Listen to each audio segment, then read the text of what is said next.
ini, Quran surat Al-Isra ini, ya, ayat yang ke-61. Nah, ini sebetulnya semua sudah pada paham ayat ini, ya. Kalau saya bacakan bahasa Arabnya, pasti akan mengenal ayat ini, karena sering dibicarakan. Tapi saya juga tidak tahu, apakah kita sudah tahu hakikat dari ayat ini atau tidak. Nah, ayat ini berbicara sangat gamblang sekali. Baik, kita baca, ya. Wa idh qulna lil malaikatis judu li adama fasajadu illa iblis. Qala aasjudu ya liman khalaqta tinan.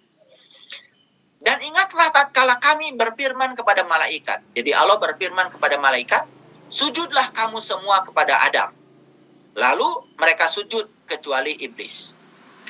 Iblis berkata, apakah aku akan sujud kepada orang, kepada makhluk yang kau ciptakan dari tanah? Nah, jadi sebetulnya di sini ada 3 kata kunci, perhatikan.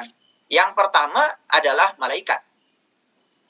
Yang kedua adalah Adam. Dan yang ketiga adalah iblis. Nah, kita selama ini memahami malaikat, Adam, iblis, itu terpisah-pisah. Terpisah-pisah, tidak sebagai satu kesatuan. Dan sekarang saya akan tunjukkan secara nyata, senyata-nyatanya. Baik, perhatikan saya. Jadi sebetulnya, ya, malaikat ada dalam diri kita. Adam juga diri kita. Dan iblis juga tidak jauh dari diri kita. Bukankah iblis itu yang suka membisiki kita? Kalau membisik jelas, tidak mungkin dari jarak jauh. Membisik itu pasti dari jarak dekat. Jadi sebetulnya siapa Adam, siapa iblis, siapa malaikat? Baik, kita lihat. Kita lihat. Ilustrasinya sederhana seperti ini. Kan ketika malaikat disuruh sujud pada Adam, malaikat langsung sujud. Tapi ketika iblis disuruh sujud pada Adam, iblis nggak mau sujud. Itu aja bedanya. Jadi sederhanakan bahasanya. Siapa malaikat? Malaikat adalah makhluk yang bisa sujud pada Adam. Sedangkan iblis adalah makhluk yang tidak bisa sujud pada Adam. Apa yang diperkarakan oleh malaikat dan iblis? Ternyata cuma satu. Malaikat itu bisa tembus pandang, bisa menyaksikan siapa yang dibalik Adam. Karena malaikat itu tahu yang dibalik Adam itu tadi adalah Tuhan yang sama. Dia tidak melihat Adam sebagai lahiriah, tapi dia melihat Adam sebagai batiniah. Yang dihormati oleh malaikat sebenarnya bukan Adam sebagai lahirnya, tetapi yang sejati yang dibalik Adam. Yang sejati yang dibalik Adam itu adalah Ruhku. Yang sejati yang dibalik Adam itu adalah Ruhku. Ruhku, ya, yang ditiupkan. Itu yang dihormati oleh malaikat. Karena malaikat itu tembus pandang, melihat Adam bukan sebagai lahirnya, melihat Adam sebagai batinnya, maka malaikat sujud. Sedangkan iblis melihat Adam sebagai lahirnya. Itu saja sebetulnya. Maka siapapun sebetulnya manusia yang melihat manusia lain hanya dari lahirnya saja, dia berkarakter iblis. Dan siapapun manusia yang sudah bisa melihat manusia lain dari dibalik yang lahirnya, dia tembus pada yang batinnya dengan kesadaran penuh bahwa di balik yang lahir itu ada yang batin, dan yang batin adalah Ruhku yang sama. Maka itu mewarisi karakter malaikat. Jadi sebetulnya kita sebagai manusia ini bisa mewarisi karakter malaikat, bisa mewarisi karakter iblis. Siapapun yang mewarisi karakter malaikat, dia tidak pernah melihat, ya, sesuatu dari aspek lahirnya, tapi melihat dari aspek batinnya. Dan siapapun yang melihat sesuatu hanya dari aspek lahirnya saja, berarti dia berkarakter iblis. Jadi kesimpulannya, kalau kita membenci orang, karena kita melihat orang dari aspek lahirnya saja, sebenarnya kita mewarisi karakter iblis. Dan orang yang mewarisi karakter malaikat, dia sudah tidak lagi melihat orang dari sisi fisiknya, dari sisi luarnya. Dia melihat yang harus dihormati adalah di balik orang itu. Siapa itu? Ruhku. Baik para sahabat, jadi kalau begitu ya, kita harus tahu penyakit manusia ada berapa. Nah, saya akan tunjukkan ya. Penyakit manusia itu cuma 3 sebetulnya. Baik, kita lihat dulu ayatnya ya. Kita lihat dulu ayatnya. Saya akan tunjukkan ya. Pakai ayat supaya tidak ada persepsi saya. Pakai ayat supaya tidak ada persepsi saya.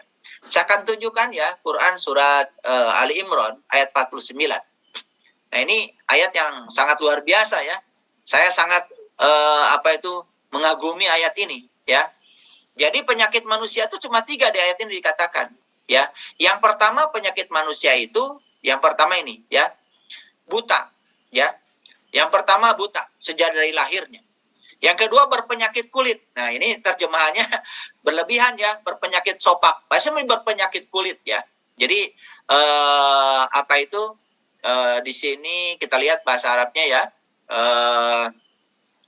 Nah, jadi penyakit manusia cuma 3. Yang pertama, wa ubriul akmaha. Jadi dia itu buta sejak dari lahirnya. Yang kedua, wal abroso, penyakit kulit. Penyakit kulit itu penyakit luar, ngerti sesuatu cuma luarnya saja. Yang ketiga, wa uhil mauta, ya mereka yang mati. Ya mati apanya? Mati kesadarannya. Jadi penyakit manusia itu menurut Quran surat Al Imran cuma 3. 1 buta, tentu saja bukan mata ini yang buta ya, penglihatan kolbunya kepada Allah. Yang kedua adalah penyakit kulit. Dan yang ketiga adalah penyakit mati. Mati apanya? Mati kesadarannya. Maka Nabi Muhammad dalam sebuah hadis mengatakan, manusia itu kelihatan saja seperti hidup, pada sesungguhnya dia itu mati. Mati apanya? Mati kesadarannya. Nah, siapapun yang sadar akan 3 penyakit itu, maka dia akan buru-buru berobat kan? Akan buru-buru berobat. Karena apa? Kalau tidak sadar, orang yang tidak sadar dengan penyakit yang diderita oleh dirinya, tidak mungkin akan mencari obat. Dan hanya orang yang sadar, kalau dirinya tidak tahu, akan mencari tahu. Orang yang tidak tahu, tetapi dia tidak tahu bahwa dirinya tidak tahu, tidak akan pernah mencari tahu. Jadi para sahabat, 3 penyakit manusia yang harus disembuhkan. 1 buta, yaitu buta mata kolbu. Yang kedua adalah penyakit kulit, ngerti sesuatu cuma kulitnya saja. Makanya orang yang berpenyakit kulit sangat berbahaya. Dia akan mewarisi karakter iblis. Karena melihat sesuatu hanya dari aspek lahirnya saja. Kan banyak sekali manusia ya yang membeda-bedakan manusia lain karena aspek lahirnya saja. Ini cantik, ini tidak cantik. Ya ini kulitnya putih, ini kulitnya hitam. Ini bangsa ini bangsa itu. Hanya melihat dari aspek luarnya saja. Tidak melihat yang dibaliknya. Maka dia sedang mewarisi karakter iblis. Jadi sebetulnya iblis itu bisa saja wujudnya dalam manusia yang berkarakter seperti itu. Yang melihat sesuatu hanya dari aspek lahirnya saja. Tidak bisa melihat sesuatu dari aspek batinnya. Makanya malaikat disuruh sujud, langsung sujud saja. Karena yang dia lihat dari Adam bukan Adam secara fisik, tetapi yang dibalik Adam, yaitu ruhku yang ditiupkan ke dalam Adam. Sedangkan iblis tidak bisa melihat itu.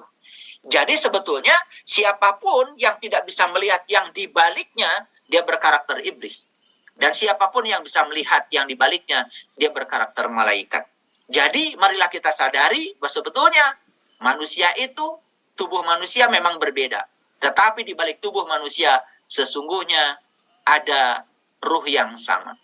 Nah hebatnya setiap peniupan ruh ya ke dalam tubuh itu selalu 3. Ada jiwa, ada nurullah, ada nur Muhammad.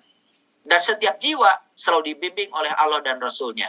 Jadi sebetulnya pesantren yang luar biasa adalah tubuh kita sendiri. Saya pastikan para sahabat, siapapun yang selalu menselaraskan jiwanya dengan Allah dan Rasulnya pasti selamat. Dan siapapun yang tidak menyelaraskan jiwanya dengan Allah dan Rasulnya pasti celaka. Itulah yang disebut dengan jiwa-jiwa yang kotor. Bagaimana sikap kita terhadap orang yang punya penyakit kulit itu? Tentu saja, sebelum kita bersikap pada orang lain, kita harus bersikap pada diri kita sendiri dulu. Sadari, apakah saya buta? Apa ciri orang buta? Ciri orang buta kan tidak melihat. Ya gitu. Melihat apa? Makanya dalam Quran surat Al-Waqiah dikatakan begini. Ketika nyawamu sampai di kerongkongan, saat itu kamu seharusnya melihat. Aku lebih dekat kepadamu, tapi kebanyakan manusia tidak melihat. Ketika nyawa di kerongkongan, kan mata ini sudah tertutup. Tapi Allah bilang, seharusnya saat itu kamu melihat. Tentu saja Allah tidak berbicara mata ini. Berbicara satu mata lagi yang disebut dengan mata qalb. Makanya ketika dalam rahim ibu kita ditanya oleh Allah, Alastu birabbikum, apakah aku ini Tuhanmu? Saat itu kita bisa menjawab, qalu bala syahidna. Ya, aku menyaksikan. Jadi sebetulnya ciri orang yang bisa menyaksikan itu tentu saja bisa mengingat yang disaksikan. Jadi yang pertama, jujur pada diri sendiri. Apakah saya masih buta? Kalau kita saya masih buta, apa yang harus saya lakukan buat diri saya? Jangan dulu keluar dari diri kita. Yang kedua, apakah saya melihat sesuatu itu cuma aspek lahirnya saja? Seberapa dalam pengetahuan saya? Kita yang paling tahu diri kita. Kalau kita masih melihat sesuatu dari aspek fisik saja, berarti kita pun masih mewarisi sifat tadi, karakter iblis itu. Ya, disuruh sujud juga tidak mau sujud. Ya kan? Ya, sujud yang dimaksud bukan sujudnya kening kita ke lantai, ya, tetapi sujud yang dimaksud adalah tunduk patuh ya kepada Allah dan Rasulnya. Kemudian yang ketiga, apakah saya sudah sadar atau belum? Contoh ya, ketika sholat, Allahu Akbar, pikiran kita di mana? Napas kita di mana? Apa betul ketika sholat kita mengingat Allah?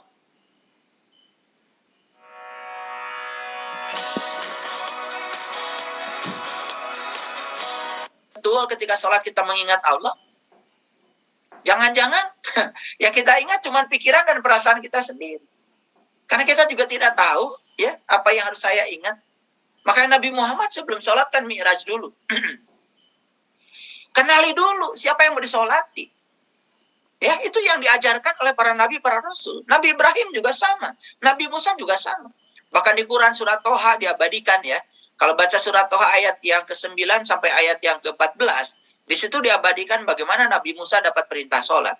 Dan sebelum Nabi Musa dapat perintah sholat, Nabi Musa itu diundang dulu oleh Allah untuk memasuki bait Allah, untuk memasuki Al-Muqaddasi Tua. Bahkan Nabi Musa disuruh melepaskan kedua terompahnya. Jadi, bagaimana sikap kita terhadap diri sendiri dan orang lain yang punya 3 penyakit itu? Sikapnya, jangan bersikap apa-apa pada orang lain. Rubah diri kita. Sadari bahwa kita punya 3 penyakit atau tidak. Sembuhkan diri kita. Maka siapapun yang berfokus pada perubahan dirinya, maka dia dengan tidak langsung akan merubah semesta ini. Makanya saya sering mengatakan, jangan merubah orang lain. Rubah saja diri kita. Kalau kita bisa mengubah diri kita, orang lain juga akan ikut berubah. Dari kajian ini, semoga para sahabat menyadari bahwa sesungguhnya manusia itu, ya wujud fisiknya saja berbeda, tetapi sesungguhnya di balik semua itu ada ruhku yang sama. Yang membedakan dari ruhku cuma satu, yaitu kualitas jiwa masing-masing. Itulah ya manusia. Makanya ada yang memancarkan cahaya dengan intensitas yang besar, ada juga yang cahayanya redup. Jadi